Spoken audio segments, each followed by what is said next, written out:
Good afternoon, ladies and gentlemen. Welcome to the City Club Forum. As always, we this afternoon are on top of the relevant and immediate situation, and we have for your listening and questioning pleasure a very young man who will talk with us this afternoon about some of his own ideas about government and hopefully perhaps tell us a wee bit about the Watergate affair. Today we have as our speaker Senator Joseph R. Biden, Jr., Democrat of Delaware. He is replacing another young man that we had hoped would be with us, but indicated to us that he was busily engaged otherwise, someone by the name of John Ehrlichman. But we do have someone who can not only replace him, but will tell us something that we really want to know. Sorry about that.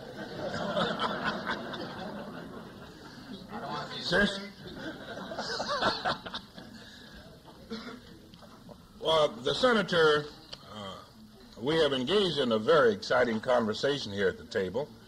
Obviously, as you see, he is an extremely young man, and being a young man, he is, as most young men are, he has a lot of ideas about the way things could be, ought to be, and the way he's going to give his attention to changing things. And so we are extremely proud and fortunate to have him to come with us, and I hope that he doesn't confine himself just to Watergate. I suspect any of us think we know as much about it as he does at this point. So, Senator, we want you to just sort of range around a little bit. And as you range about, you can touch on Watergate if you're so inclined, but don't confine yourself to that. Tell us everything you know. Ladies and gentlemen, it is my pleasure to give you Senator Joseph R. Biden, Jr., Delaware.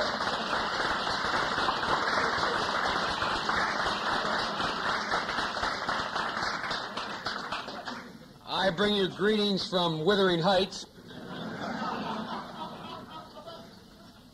I really only need about 2 minutes to tell you all I know, but since you all are paying the bill, I guess I better speak for another 25 or so.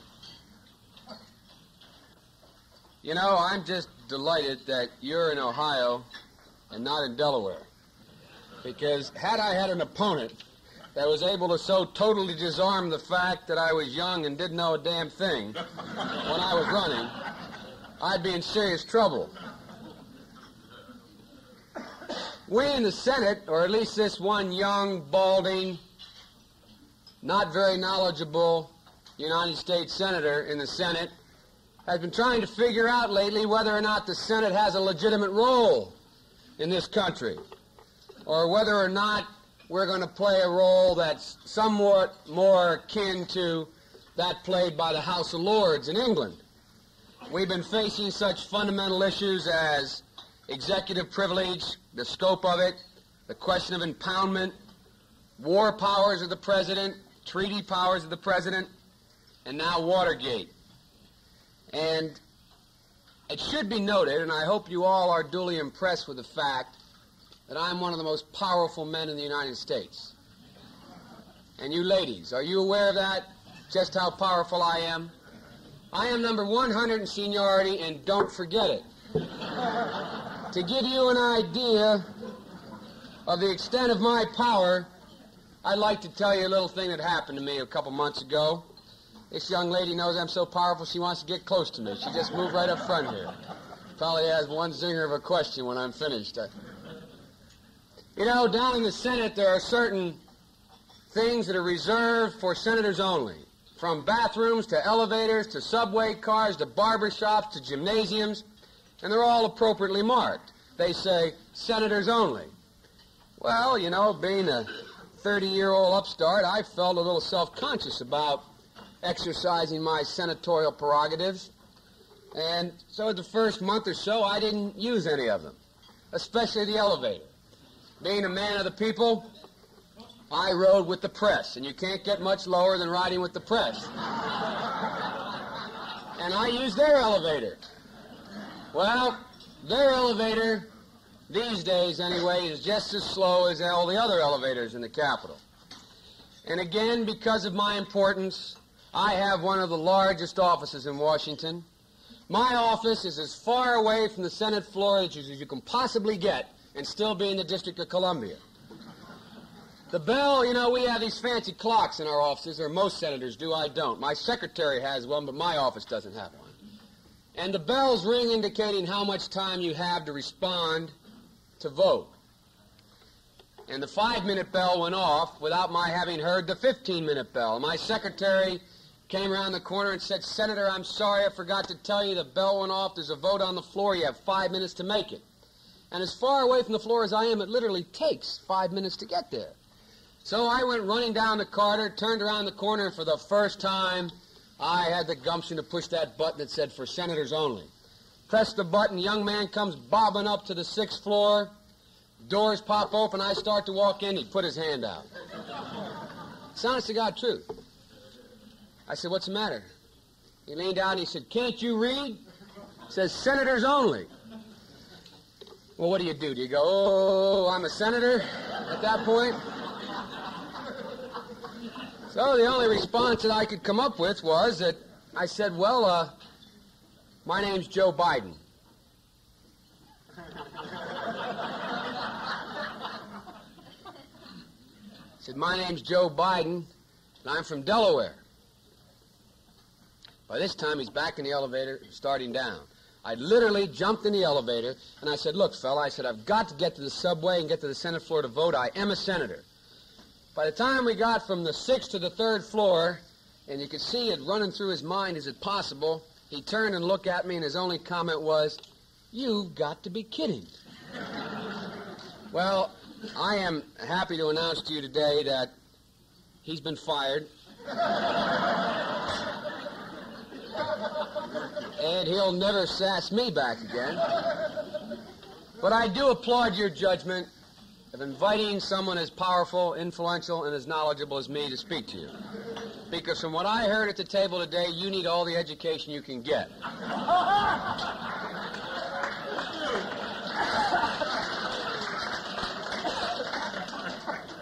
All I can really say is you're not going to have John Ehrlichman to kick around anymore. That's the fact of the matter. There's no way that's going to happen. That didn't get a big enough laugh, Wes. I'm in a strange audience. I'm worried about this group here. You know, I have been a little worried about Mr. Ehrlichman, who I've never had the pleasure to meet, and his associates. I've been a little worried ever since last year. Last year when Mr. Kissinger made his little flight to Peking. Well, then Ron Ziegler went to Peking. Then Bob Handelman followed him. And then John Ehrlichman also went. Yep, I got real worried. Because the last time that many Germans went to one country, World War II broke out.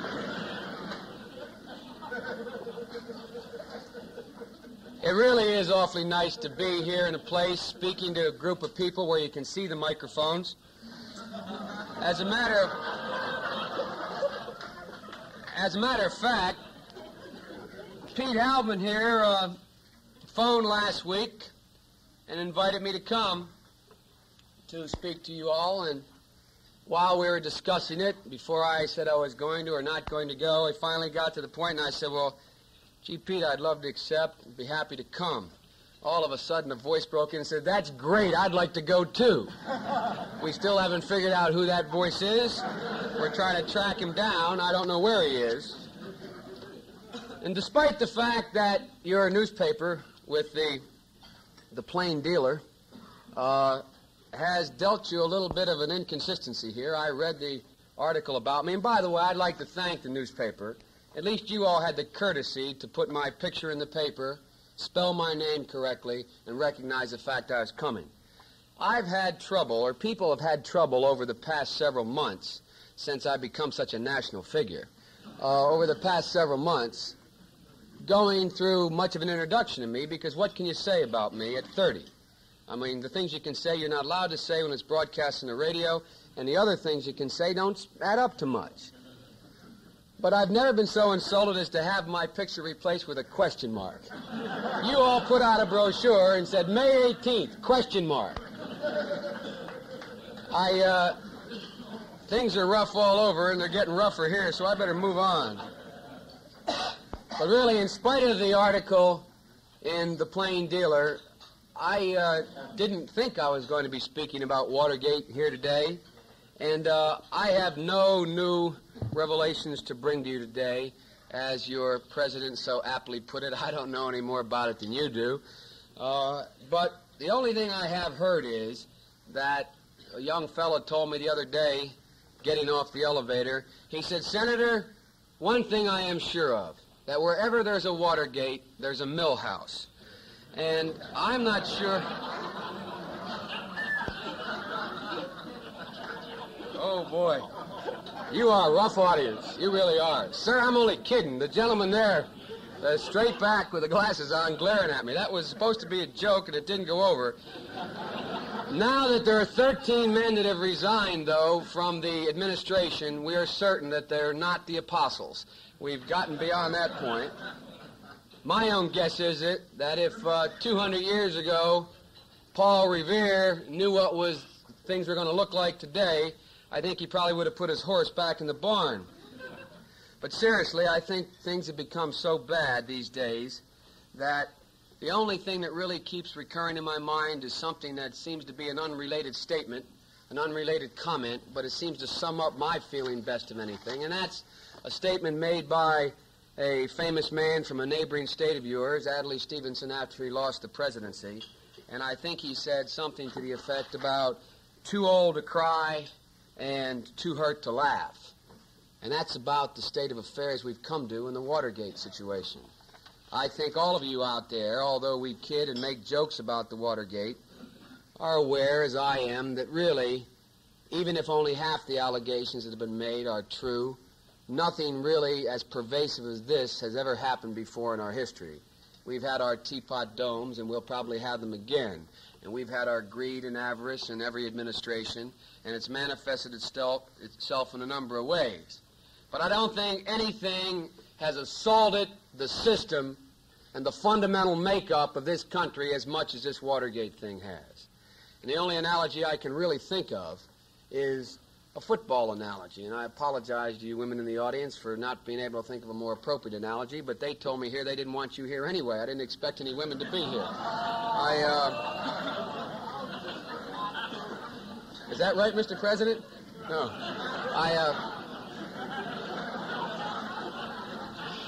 I guess I should have asked one question. Does he get a chance to speak after I do? He does? I'm going to hold the floor. I shall not yield to the president. But really and truly, the only analogy I can really think of is a football analogy. You know, there are always going to be those people who are going to be offsides, who are going to clip, who are going to punch in the bottom of the pile. But there are very few athletes who will walk across the field before the game and spike the other team's water bucket with a sleeping potion. Really and truly, I mean, I don't mean that to be funny. I mean, if the allegations that have been made are true, that's about what happened. We went beyond the confines of the whole structure. We went off of the playing field to commit our sins. We crippled the other team before they could even get onto the playing field, which is a great deal different than clipping or punching in the bottom of the pile. And, you know, I think it should be made clear, and I mean this in the bottom of my heart, this is not a Republican affair. This is not the Republican Party's doing, even if only half of it is true or any of it is true. The Republican Party as a party had absolutely nothing to do with this. And another thing I'd like you to keep in mind when we talk about it and we chide those involved in Watergate is not a single solitary, with one possible exception, not a single solitary person involved in this entire scandal is a politician. Not one. Not one of them has ever run for as much as dog catcher. And I think that's a very important distinction to make. We're thus far dealing with a bunch of administrative bureaucrats that have never had the responsibility of having to go to the people. So just as it would be wrong, in my opinion, to try to lay the blame for the Watergate on the backs of the Republican Party, it is wrong to blame politicians, those of us who hold elective office, for the responsibility for this scandal. Let's keep our players in mind. It's getting to the point where you need a program to follow the game, but so far, the only person that's even been mentioned as a possibility of being involved is a man who holds public office, the highest public office in this land. Nobody else. You have two senators in this state who I think are absolutely, truly appalled at what's happening in the Watergate. And for Democrats who will run against them next time around to try to hang the yoke of Watergate on the back of either of those two honorable men is not only morally wrong, but it's stupid. You know, I spoke at a dinner, a fundraising dinner for a Democratic senator in the state of New Jersey. And I had a prepared text to deliver, and there were hundreds of people in the audience, and they wanted a good old rock'em sock'em, give them the Democratic Party speech, which is always very difficult for me to give to begin with. And I sat there, and the first several speakers that got up were local candidates. And they were given their opportunity for the coverage that they so desperately need in order to become viable candidates. And that's one of the forums they use.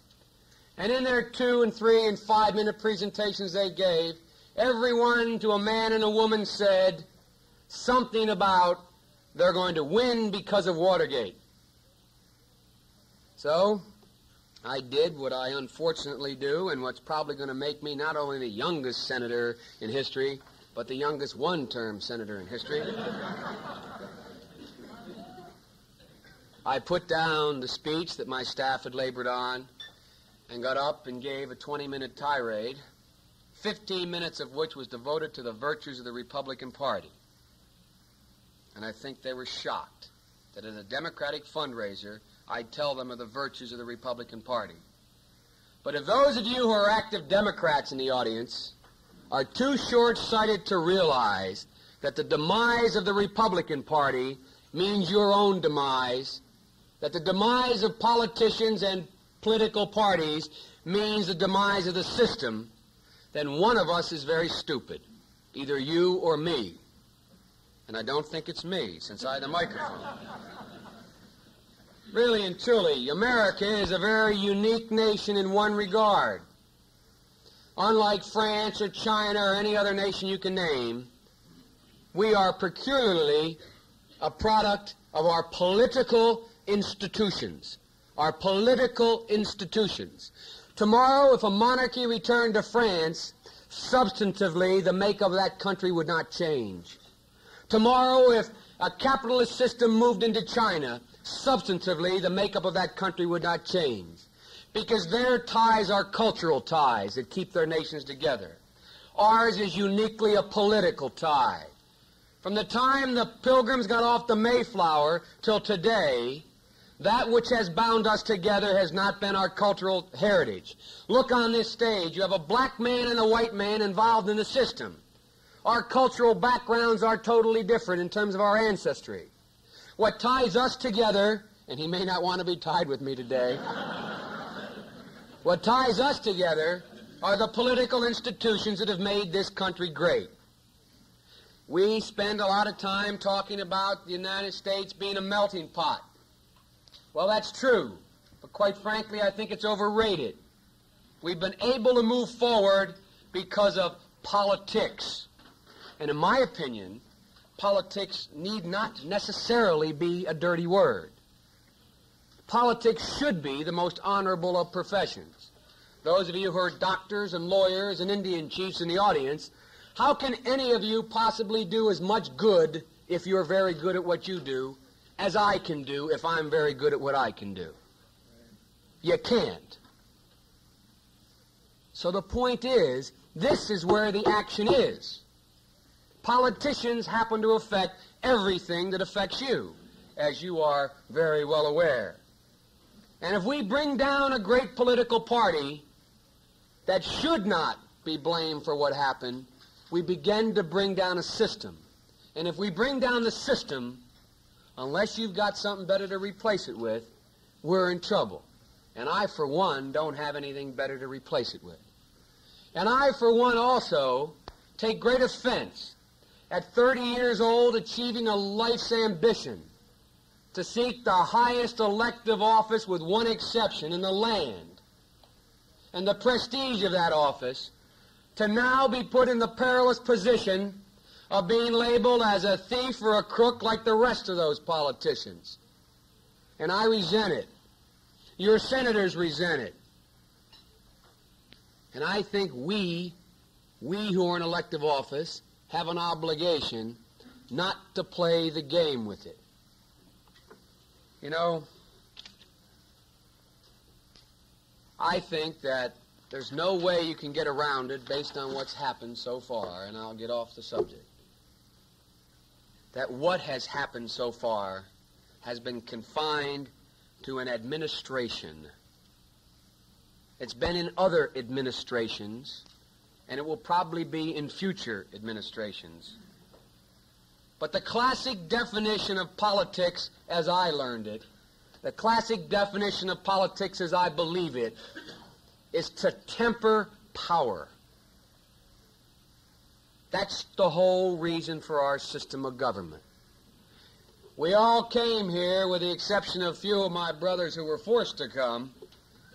We all came here because we didn't like it where it was, because power had corrupted, and because we were going to build a system that built into that system the inability of power and too much of it to reside in any one place.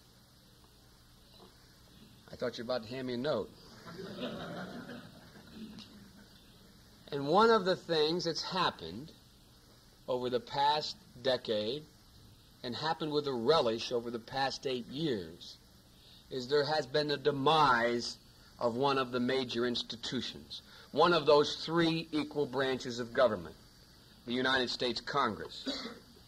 And it is the Congress's fault that that demise has occurred. And the Congress, in an indirect way, is partially responsible for allowing the corruption that occurred within this administration to happen. Because had we not delegated our responsibility to at least be an equal voice in this great government, we would not have been able to allow the press to not constantly and unswervingly badger the administration for information, to come out front and be in the public, to be open to the cold, cool disinfectant of the light of day. But what did we do? Everything from the economy to the war. We decided we're not going to make that decision. Let's give it to the administration. They're better capable of making that decision. Unless we judge too sternly those who were part of that, keep in mind another side of that coin. And that is that the Congress is not equipped in 1973 to handle a $269 billion budget. The Congress has not equipped itself by 20th century standards to be able to put their finger on the one thing that determines whether or not you have power. One word: facts. That person, that group that has the most information and facts has the most power. With a staff of 4 researchers on a budget that's ridiculous, I am going to question the Defense Department budget in an intelligent way. I am going to assail the institutions of OEO or housing or anything else in an intelligent way. I am going to rewrite an omnibus housing bill in my own way. I've never been accused of being modest, but there's no way in the world we can begin to do that. The institution operates the same way it did in the 19th century. Those of you businessmen and women in the audience, how could your corporations and even law firms continue to exist if you had no computers available to it, purely for data retrieval? You know how many computers are available to the entire United States Senate, that august body that has the responsibility of maintaining the welfare and safety of a nation? None, with the exception of one that pays our checks and distributes the payroll. Well, my time has probably run out, or it's getting close, and I'm interested to hear some of the vindictive questions you're supposed to have. That's what the President told me. I didn't say that. But let me finish with one thing that's going to be very unpopular, more unpopular than that which I've already said, and give you plenty of fodder to load up your cannons with. Nothing is politically right which is morally wrong. And we're not going to begin to make an encroachment on moral wrongdoing in government until we elect men and women to office who are their own men and women. And we're not going to get men and women in office who are their own men and women, unfettered by influence from interest groups, whether they be business or labor, until they don't have to come back to you and beg for money to run.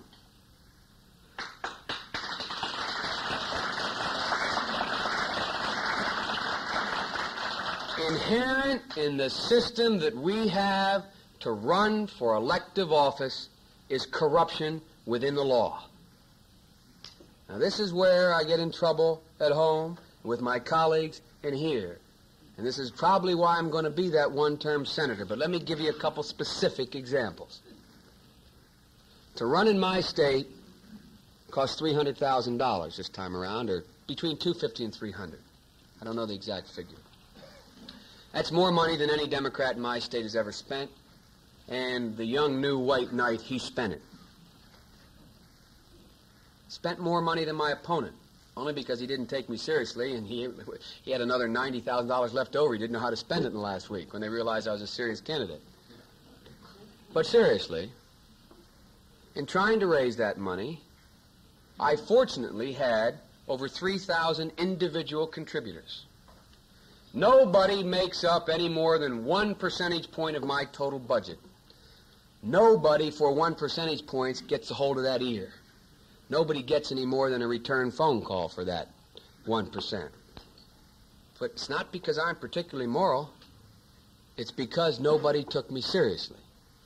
Had in the beginning when I started, big corporations or big labor or big wealthy individuals or big anybody come along and said, "Here, Biden, we want to contribute $20,000 to you," I probably would have taken it.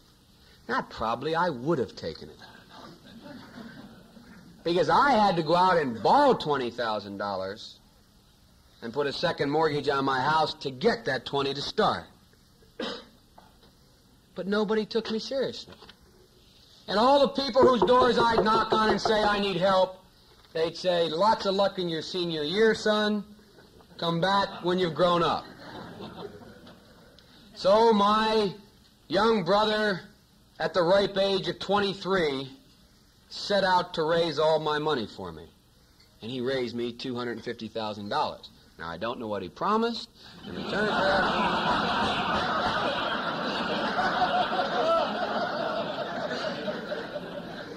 But he raised it for me.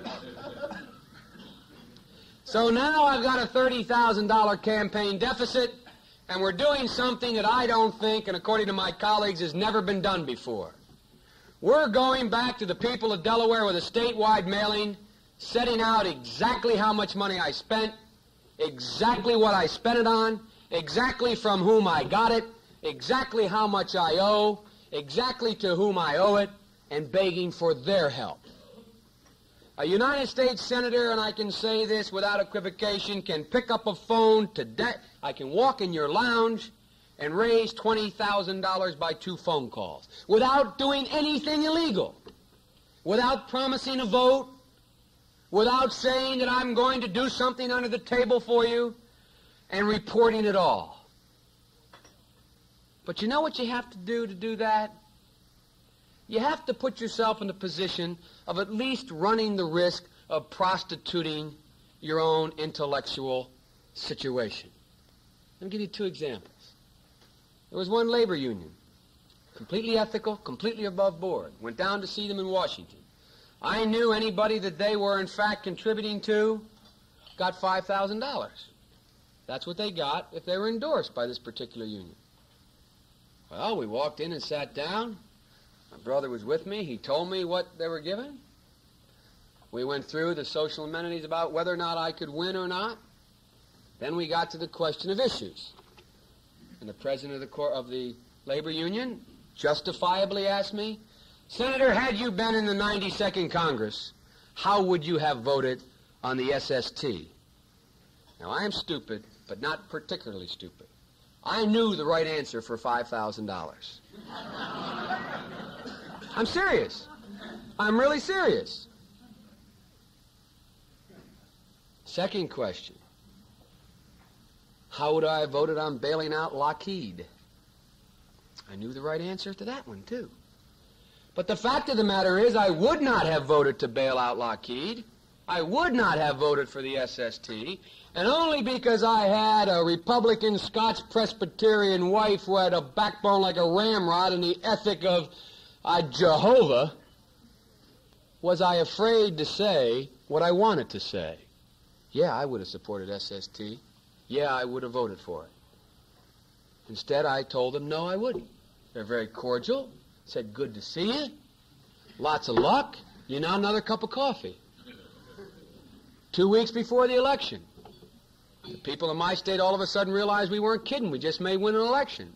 Some very wealthy, very honorable leaders in the community wanted to hedge their bet. I got a phone call. Will you come and visit with us? 13 of them. To a man worth well in excess of $1 million. Sat down and said, let's get right to the point, Joe. We know that when you run for elective office, all you politicians have to raise issues that you think the public want to hear. You've been talking a lot about the need for tax reform. Now, Joe, we want to know, do you really mean what you say about capital gains? I knew the right answer for that one for $20,000. And when the polls are showing you a percentage point behind, 2 weeks to go in the election, a direct proportion between the amount of radio advertising you have and what you are in the polls, and you've devoted 2 years of your life, put your heart, soul, and family into winning an election, believe me, it's not easy to say, no, I meant exactly what I said about capital gains. No one would have known in that room except me and my brother and those men. And I would not have had to make any promise. They didn't ask me to do anything unethical. The contributions would have been above board. They would have been reported. And I would have felt much better about the possibility of my winning. Unless you think that we in politics are just a little more spineless than the rest of the people, how many of you want to appear in the second edition of Profiles in Courage? Not a whole lot of us do. And I don't think we're much different than any of you in the audience. So what's the answer? The only answer I have, and it's a strong suggestion that I've suggested to the Democratic caucus, alienated some of my senior senators quite possibly, but fortunately, after some debate on the subject, they passed a resolution, the Democratic caucus, 57 members, saying we support the federal funding of federally elected offices.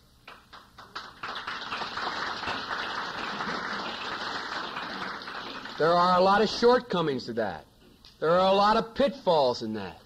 And there are a lot of hearings and a lot of legislation that's going to have to be labored over and worked out before we come out with an answer. But I submit to you that working out the kinks in the abuses to that road is infinitely easier than working out the kinks in the political system as it now is. And that is not to say that men and women who hold public office now have prostituted themselves. They have not necessarily. But believe me, It's getting harder and harder and harder because it's costing more and more and more money to run for office. I'm finished. Thank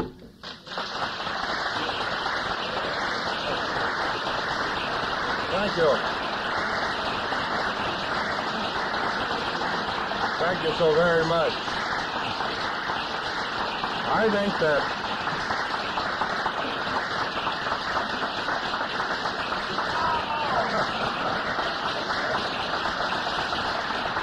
that's marvelous.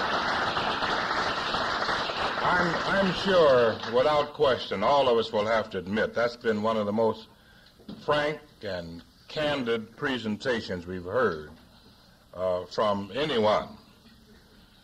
And I'll have to admit, if you were black, you wouldn't have to worry about your second term.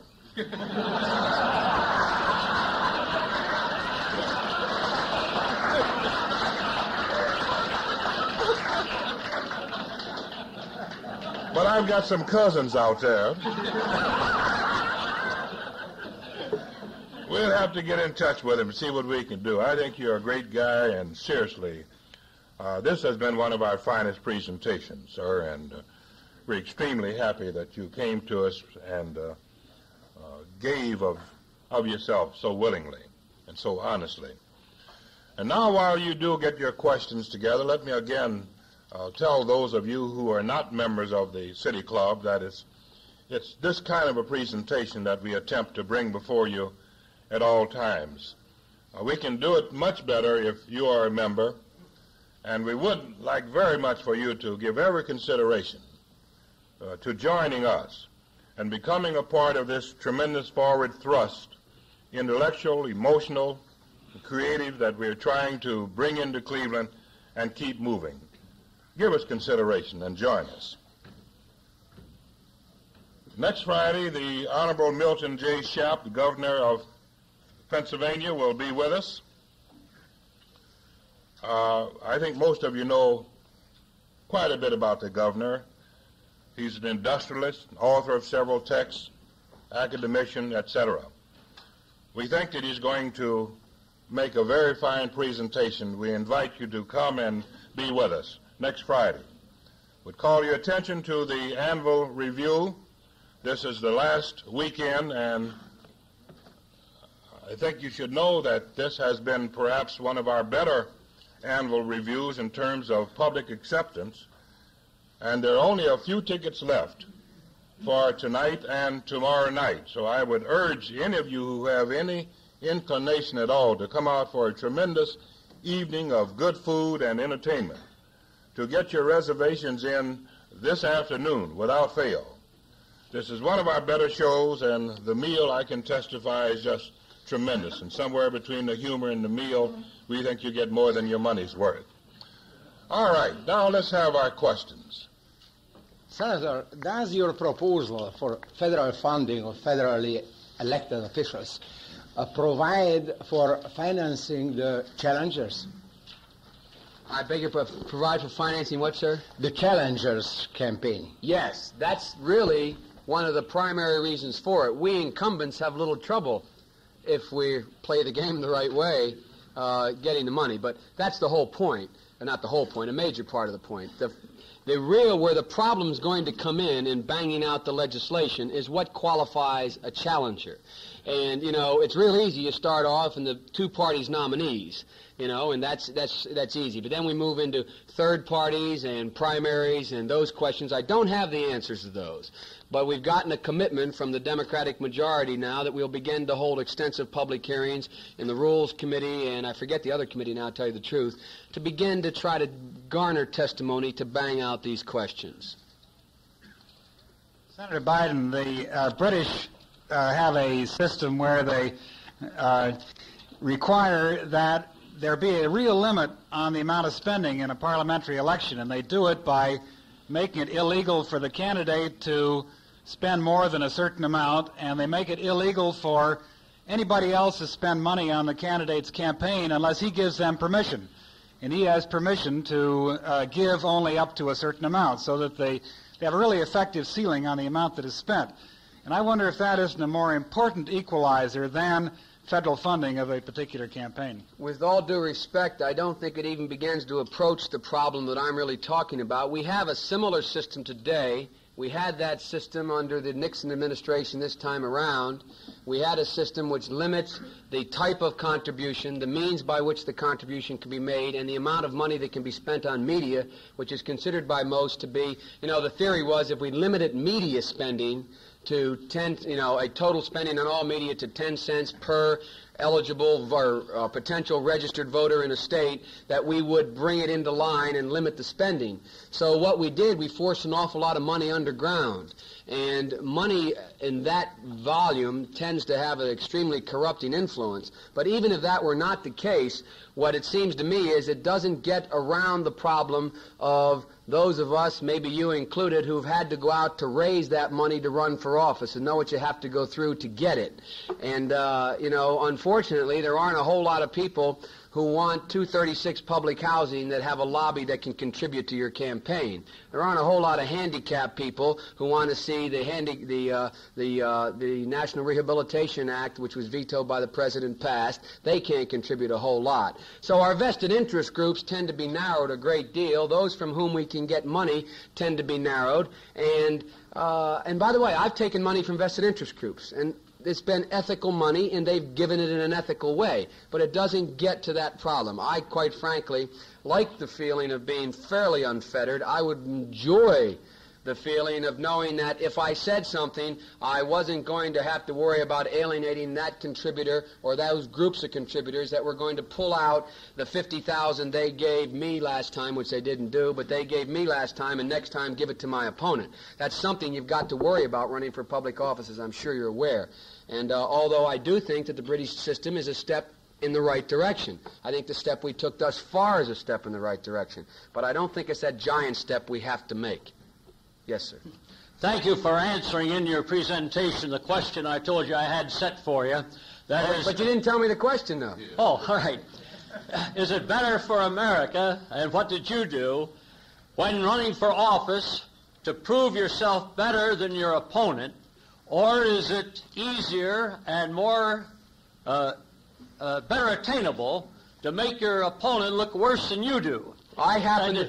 But you answered that very well, I thought, in there. Now I have the other question. How about the... it was a fine presentation. You promised me you were going to give me a chance to answer that one. Well, I'm only teasing. Go ahead. Yeah, go ahead. I thought it was a fine answer in your presentation.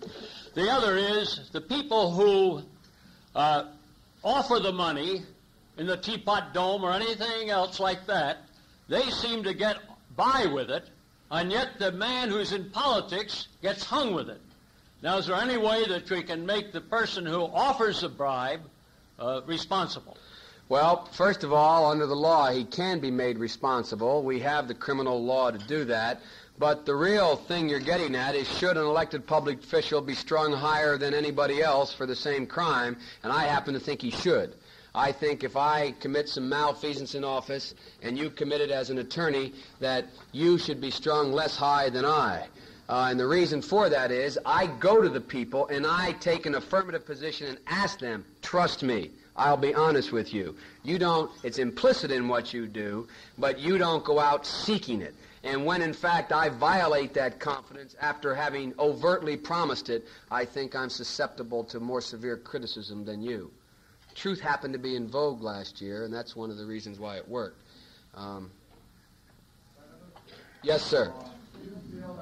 Side effects of Watergate will be that Congress may recover some of the power it has lost to the executive, and a corollary to that, if they do recover the power, what assurance do we have that they will have the sources of information via computers, etc., to utilize it properly? Good question, I think. First of all, they're not going to be able to recover it unless they get the sources, because we cannot even attempt to banter with the administration. And by the way, let me make it clear. The Democratic administration, the last one from what I'm told, was just as secretive and just as uncooperative as this administration is. As I said, I think power tends to, if not corrupt, at least centralize. And were I president, I might not, and by the way, I will not run if nominated, and if elected, I will not serve. Were I president, I might very well want to, let me put it this way. If we elect a, quote, liberal Democratic senator next time around, or president next time around, I have no confidence whatsoever that the thing will change one little bit in terms of the relationship between the branches of government. And that third branch called the judiciary, which we all tend to forget. A little anecdote, and I'll answer the next question. One senator stood up. I was presiding over the Senate, which is not a task anyone seeks. And I was presiding over the Senate, and this fellow stood up and made a very, very compelling argument as to why the legislative branch of the government, the Congress in particular, should reassert itself and become an equal with the administration again, so on and so forth. He had 7 minutes left. He put that speech down and turned to his next speech, and he said, now. And he began to just totally emasculate the whole judicial system. He talked about no life tenures for Supreme Court justices. He talked about moving the court completely into the political mainstream. He talked about, and he went on and on. By the time he was finished, we had 2 left. What he really wanted was one powerful branch of government, the legislature. And so, it's a two-edged sword. It works both ways. But we're not going to get that power back until we change the way we do it, and we're not going to be able to keep it unless we show the people that we are fiscally responsible. What we've always done, we've never really asked the question. I say, sure, I like that bill. We'll vote for it. That's $2.7 billion. Or that I like that new B-1 bomber or the Trident submarine for $18 billion. We'll do it.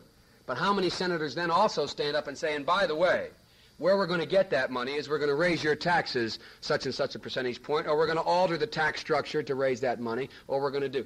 We don't talk about the other end of it. And I think we in Congress have to do that. I'm not quite sure I'm capable of doing that. I'm not sure how we go about doing it. I've co-sponsored a piece of legislation with one of your neighboring senators in the next state over, or 2 states over, about this budgetary process. But that's another story.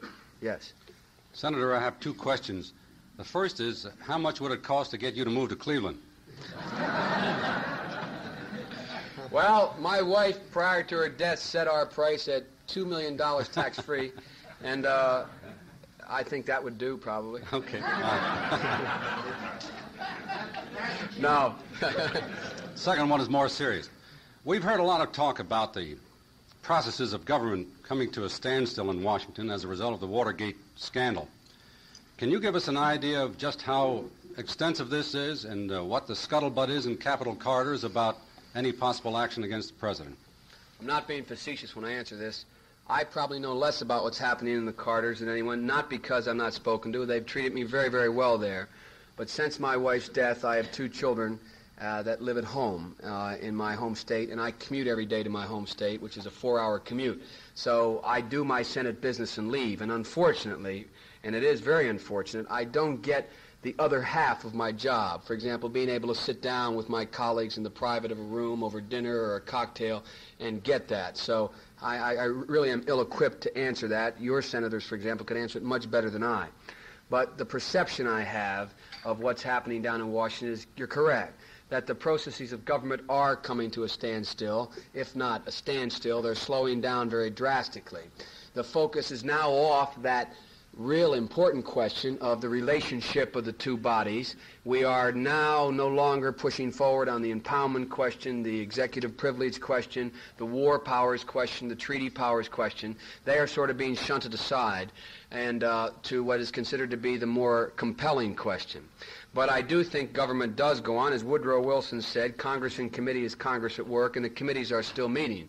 There's an ancillary effect of this whole thing, though, is that the staffs, all our staff, for example, I purchased a small television for my office, a little 9-inch job that goes in my desk. Well, as soon as I leave my office, it's gone the last couple days because my whole staff takes it and they sit down and watch the Watergate hearings. And I think every staff in the Capitol is probably doing that kind of thing. So there is a great slowdown. What will happen in terms of how long that will continue, I don't know. And I'm sorry I don't have more inside information to give you. Yes, sir. Ma'am. Yeah, Senator, I find you very articulate. May I ask I find you very lovely. Come on up front. The rest is not very good. That's what I thought.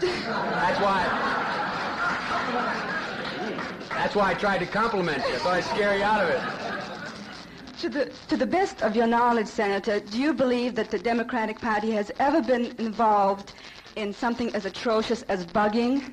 Sure, yes. Yes, I do. But bugging isn't the question, kiddo. We're not even talking about bugging. You know, The rumor was that Robert Kennedy used to walk into his office in the morning when he was a senator and pick up the phone and say, "Hello, everybody, how are you?" And the counter to that was the reason he was able to pick it up and say that is when he was Attorney General, he was doing the bugging.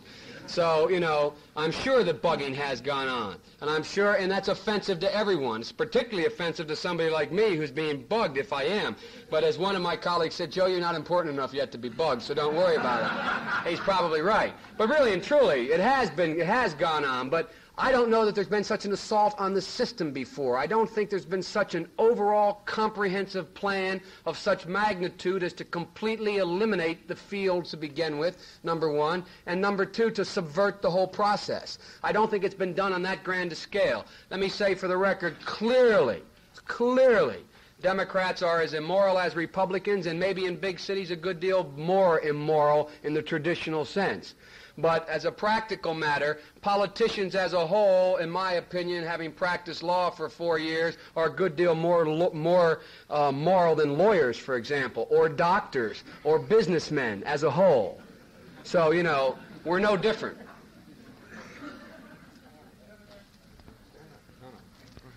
Hi, She's better looking than you, Judge. We'll go to her first. You said that there weren't any elected officials involved in this scandal, except for maybe one, maybe the president. Do you think as a solution to that, maybe to the corruption, that maybe some of the cabinet offices should be elected, or that a candidate for the president ought to announce who he might appoint to those offices before he's elected? Well, it's sort of a two-part question. No, I don't think they should be elected. I think that the president has to be able to surround himself with people that think the way he does in order to run an administration. But what I think we have to do is open up the cabinet posts in terms of their visibility and the president's visibility to these guys with the cameras and those guys with the microphones, the legitimate ones, and those guys with the pencils who are writing all this down. Because I think that the press serves such a function that it can, in fact, keep us straight. There are too many bright, too many competent reporters for us to get away on a national scale with what we would have been able to get away with on a local scale or had in the past. And I think that one of the reasons why this was able to build to the point that it was is that the press, I quite frankly think, and boy, oh boy, I'm getting worried about what I'm saying now. I think that the press was slightly intimidated last election. And I think that the television stations were slightly intimidated last election, rightfully or wrongfully. And I don't think they kept the pressure on the administration to come forward and even state what their positions were on the issues. And I think because of that, we allowed this sort of closed circuit to build up behind the gates of the White House like it's never been done before. And I think, you know, we've got to open it up to the clean light, you know. But I don't think it should be elected. The president has to have his own men, and things like executive privilege in certain legitimate and limited areas have their place. Impoundment in certain areas makes some sense and is constitutional, but, you know, I'm talking about the excesses. The justice here, oh, excuse me, I'm sorry. I always look at the judge first. To get back to the budgetary responsibilities of Congress for a second, do you believe that there's any chance that Congress will have an Office of Management and Budget at some point in time? And yes, I do. What does that mean for the funding subcommittee system? I think it means a drastic change. And I'll be happy. Do I go to 1:30? Is that when we cut off? So I'll be happy to discuss that in detail with you, but you put your finger right on the crux of the problem. We've got to be able to manage our own budget, and right now we don't have the procedure, and a number of the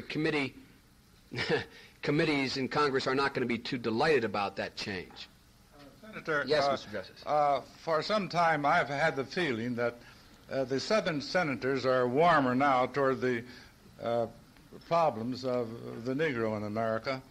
Have you had private conversations with them, or do you feel that way about it, or have they talked to you privately about their changed attitude toward these problems? I have had a number of conversations with the Southern senators, and we get about 40 to 50 requests a week to speak nationally, and just as if I were elected with one eye, I'd be an anomaly, and they'd want me to speak. I'm 30. That's not because of any merit. Just because I'm 30, they want to see if I can talk.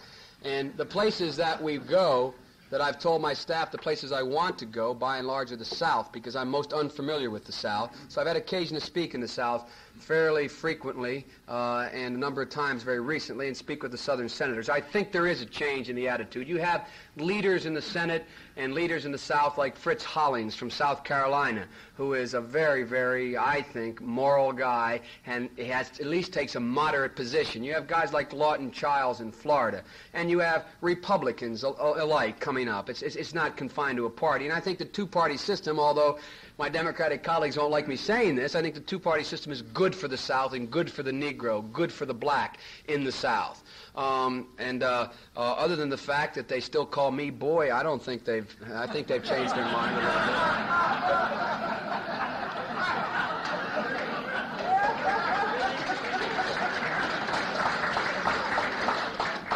Senator Biden, your defense of the two-party system is most laudable.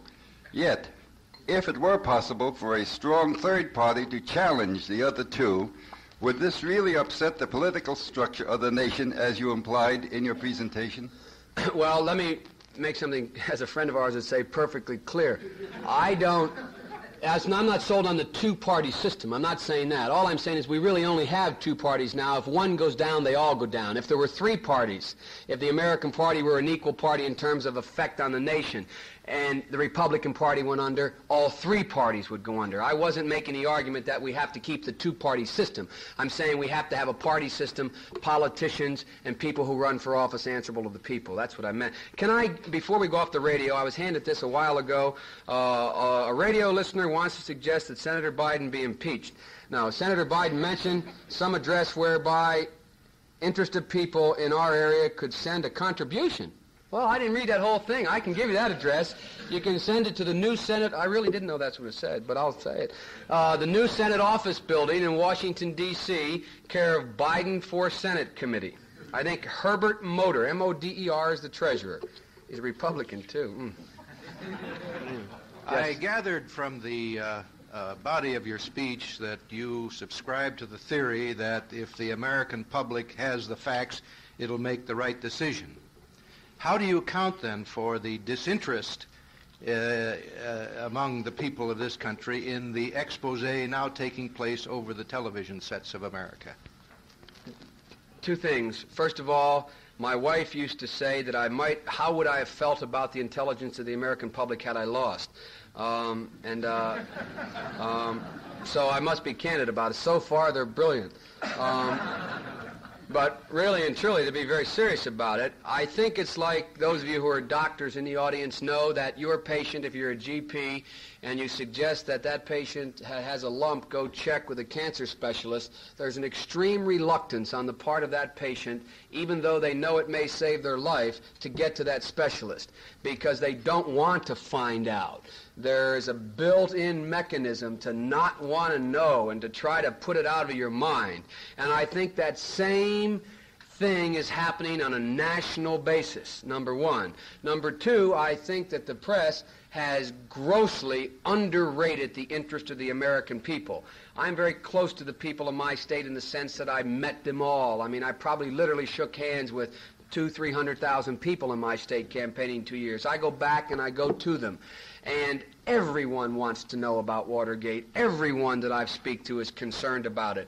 But in a poll that you take, it's going to be misleading because people are getting tired of being questioned about it because they have to come up with an answer and they have to come up with an alternative. There's only two alternatives to the bitter end of this thing, one of which is palatable. That is, if Mr. Nixon is involved, which I pray to God he's not, because it will be terrible for the country if he is. As much as I'm not fond of him, I think we've got to say that he is innocent until he is proven beyond a reasonable doubt to be guilty. We cannot commit the same sins that some of his followers have committed in the past of forgetting that we have a thing called the Bill of Rights, and the thing says that you're in fact innocent till proven guilty beyond a reasonable doubt. But if in fact he were proven to be involved, we left with one or two alternatives, neither one of which is good. The country goes in chaos. Johnson, they never anticipated an impeachment proceeding like this back in 1868 and 69. This is nothing. The world was so slow then, it's not even comparable to what will happen now. But secondly, the reason why I don't want to see the president go under is the alternative we're left with. Next question.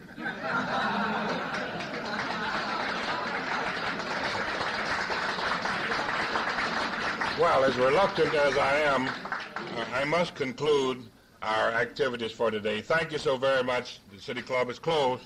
Thanks so very much.